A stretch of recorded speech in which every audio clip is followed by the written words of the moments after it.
Are you tired of knee pain holding you back from your daily activities? Then join me today for a quick Pilates routine that will leave you feeling strong and more flexible. Hey guys, Dr. Kristie Ennis. Today we are either going to be on the floor or on the bed, either one is fine, but we're starting by lying down on our backs. You do need a little pillow if you can grab one too. We'll need it for one exercise. So I'm going to go right on down and starting, of course, with engaging through our abs by gently pulling that belly button towards the floor. We're working core here as well as some of the muscles that surround the knee. So making sure you keep that position set. We're going to start with a little march. And I a lot of times will have people, including myself, put their hands right on their hips so that you make sure your hips are not tilting back and forth. So we're working through the abs here. We're working a little bit in through those hip flexor muscles here and just getting a little blood flow going in through that knee by adding that little bend. So we're going to do a few more before we move on. Remember to breathe too. Don't forget that part. If at any time anything bothers your knee, which hopefully it won't, please just back off on that exercise in particular. We're hopefully going to get all these things that feel good for your body though. Good. Okay, moving on. We're going to keep our knees just like they are, but I'm going to take this leg, keep my hand on my hip, and I'm going to bring it right out to the side. So getting a little bit of hip stretch in there as well as working in through those abs still. Keeping my hands on both hips still just to make sure, right, the other one doesn't flop over also. No flopping today. Everything is controlled. Whew. Again, these should feel good. And notice I'm not going out too far. If I did, my hip would pop right up and then I'm not using that stability anymore. We're going to do 2 more on this side and then we're going to switch to the other side because we got to get both sides. Ooh la la, and switch. If you do want to make this a little bit more challenging, you can go ahead and put a band right above the knees, but you don't have to. Notice I'm not using anything here to do this. Ooh, and I don't know if you guys could see that there because of my beautiful studio shirt, but I did just arch my back. So make sure that you're still paying attention to that too as you're moving through. And relaxing all the other muscles in your body too, except the ones that are working. Sometimes that's hard to do too. We're going to do 2 more like this. And then I'm going to straighten out this leg. And I'm going to think about gently contracting my quad muscle by pushing my knee slightly down towards the ground, okay?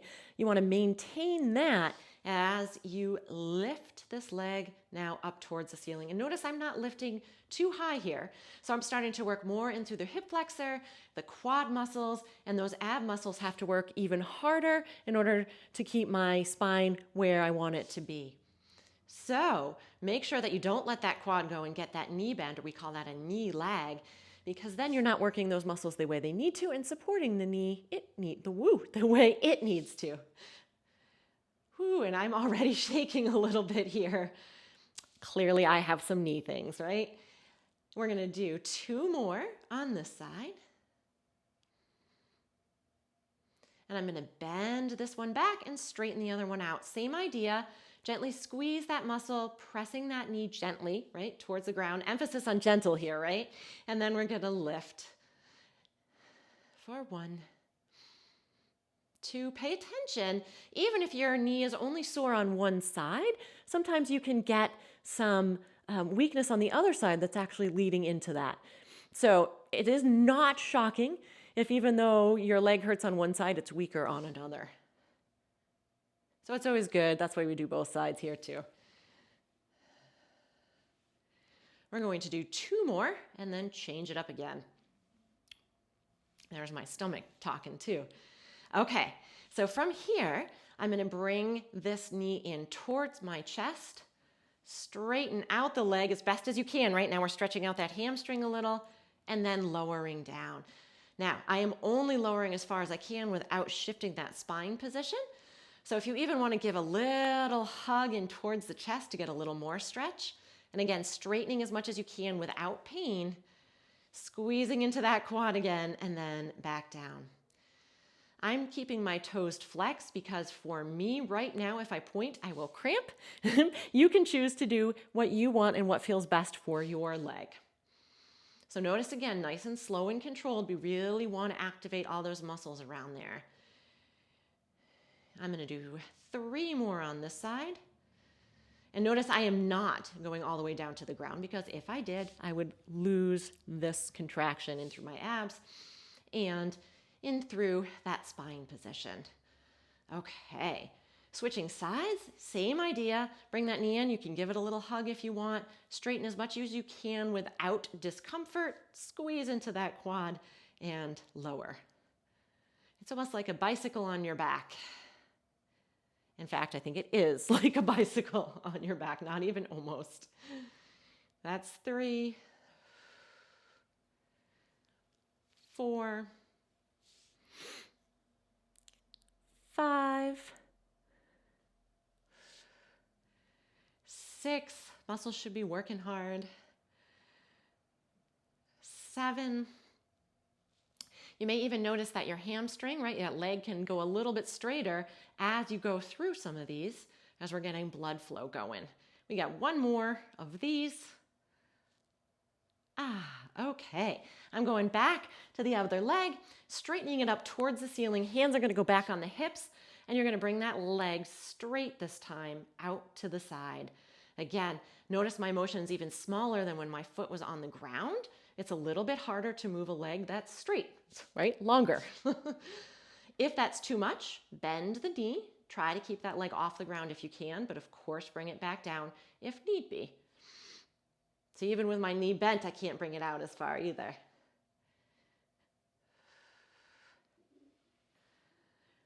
So still working through the front of that leg, but a little bit through the side too, which is a big supporter of that knee.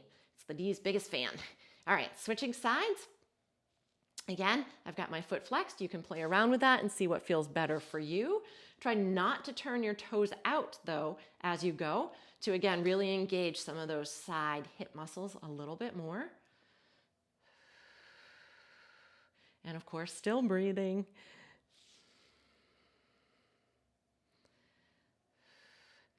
Oops, I don't know if you guys saw that, but I definitely popped right there. So you still need to pay attention to your position at all times. Shouldn't have taken my hands away from my hips. 1 more like this. Going back to that opposite leg again. We're gonna do little circles. So again, you can keep your knee bent if you need to, but starting in that same position, I'm actually going to bring my leg out to the side like we just started, and then I'm gonna circle it around and back. Again, I am not going all the way out to the side or all the way down to the ground, because I will not be engaging my abs very well at that point if I go further. I won't even show you because it looks ugly. Just doesn't look right. This is a little bit harder, right? All these are getting a little progressively harder as we go.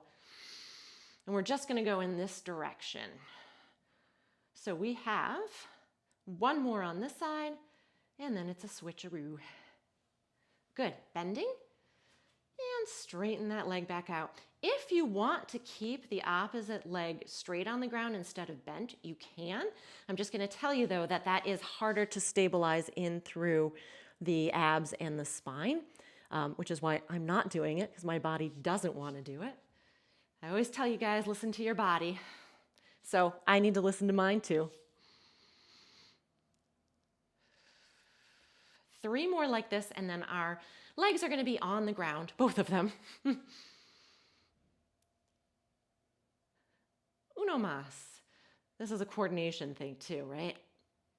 Okay. Feet about hip width apart, roughly. You're going to do a little pelvic tilt because we're going to engage those glutes and those hamstrings. Hands down by your side.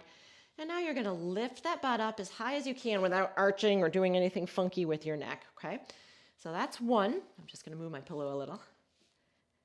2, we're going to do 10 like this. And then we're going to hold our butts up there. Oh boy, fun, right? I'm a terrible counter. So I'm going to call this halfway and give us 5 more to do. So 5,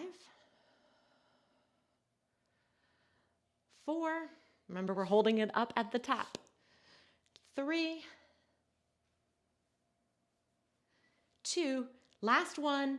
Hold it up there. Good. Now you're going to lift your toes up, bring the toes back down, and then come onto the toes, lift the heels up, all while trying to keep those hips nice and steady. Don't let them drop down. Don't let them rock side to side, okay?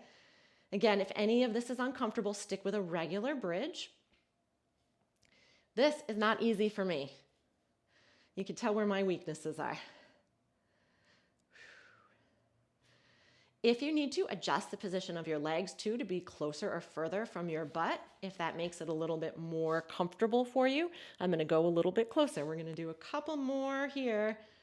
So one more in each position. Don't let your butts come down. This is where the pillow comes into play. I'm going to bring that right in between my knees. I know it's not exactly even, it's okay. We're going to now bring our butts back down. Really squeeze into that pillow so that now we're working a little of the quad and that inner thigh too. So same idea, you can add a little extra squeeze at the top to really kick those inner thighs in. Kick their butts.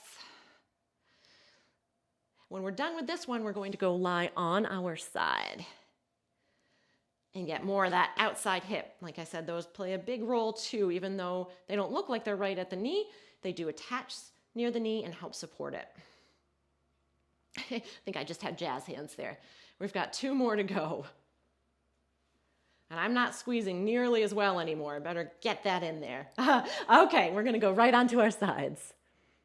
All right, let's get our position set while we're on our side.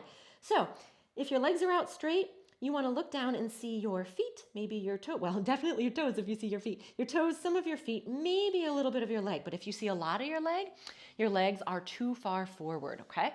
And then we want to try to be directly on our hip so you can put an extra pillow there if it's uncomfortable for you.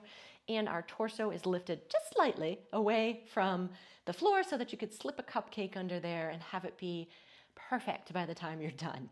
I'm going to bend my bottom leg because it's more comfortable for me.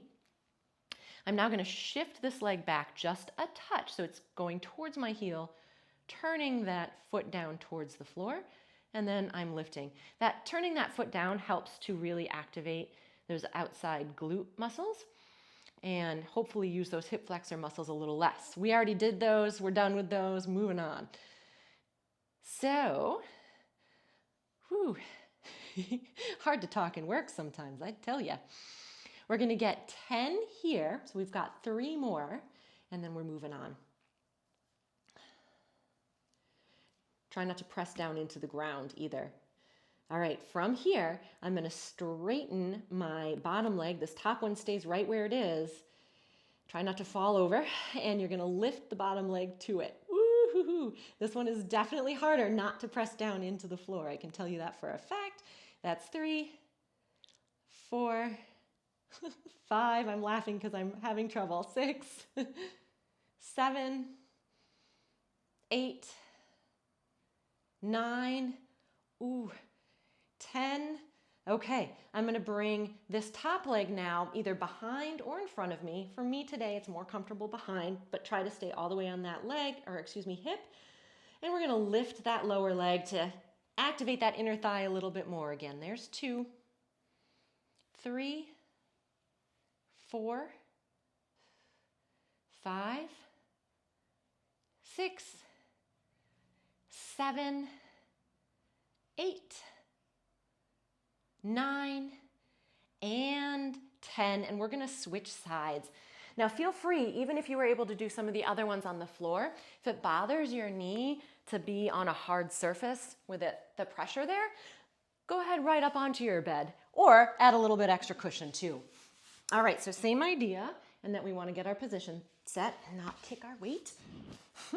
All right, torso away, we're lined up. I'm going to bend the bottom knee, turn this top foot down as I bring it back just a touch, and then lifting for 10, and then remember you're keeping it there. That's 2, 3, 4, 5, 6, 7, 8, 2 more to go, and then hold it up there, right? 9 and 10. Good. Okay, this side's even harder for me, so don't laugh at me here. But there's 2. Oh, maybe not so bad. See, I have improved too.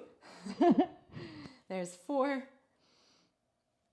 5, 6. I'm squishing my cupcake, I think. 7, horrors. 8, 9, yowzers. 10. Phew, thank goodness that one's over. Okay, I'm gonna keep that bottom leg straight. Top leg is gonna go behind for me today, and we are lifting here. And if you want more for the inner and outer thighs, I will link that for you. So make sure you click on that. 5. We're almost done. Hang in there. 6. I'm talking to myself now too. 7, 8, 9, and 10. Yay, nice job.